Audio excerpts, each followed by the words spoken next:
This is the thing. There's fundamental differences between larger firms and smaller firms, but not the ones you think. Take our own CFO. He runs his own firm. It took him, I think like 16 months to actually find the right candidate.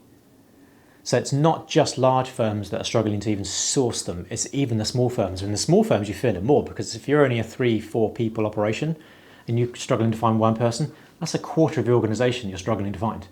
You imagine if you take one of the top 25 firms, they've got maybe, 1,000 people, maybe 1,500 people.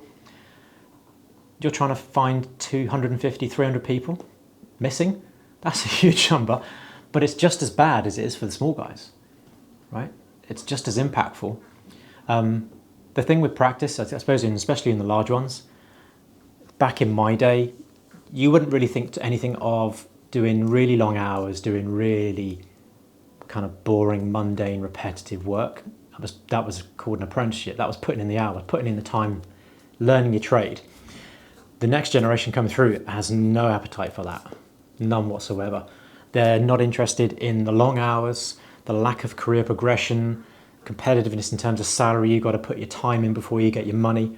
There's a load of factors, along with mental health, and people just want more leisure time. People just don't want to be at the office working hard for a partnership. They'd much rather work hard for a mortgage or something else that's more fun, right? And I'm seeing people, younger people in the room who are nodding, and you're not even accountants, and you're still agreeing with what I'm saying. So it's not just an accounting problem, it's a universal generational problem.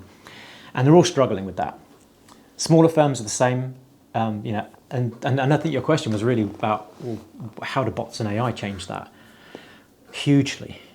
So what you're effectively doing is taking those elements that are bad, negative factors that are contributing to the challenges in sourcing recruiting, and you're saying, let's take that away. Let's take away the problem that's causing a lot of our issues. Let's give that to bots and AI, and let's bring in people. You can bring them in more interesting jobs. You can reward them commensurately to what they're doing, because they get involved in the sexy stuff. Neil calls it sexy finance, right? Our CFO.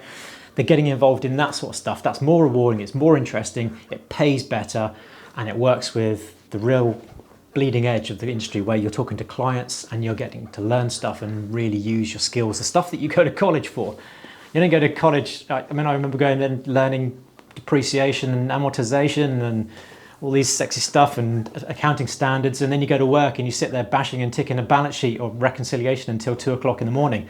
The two don't reconcile.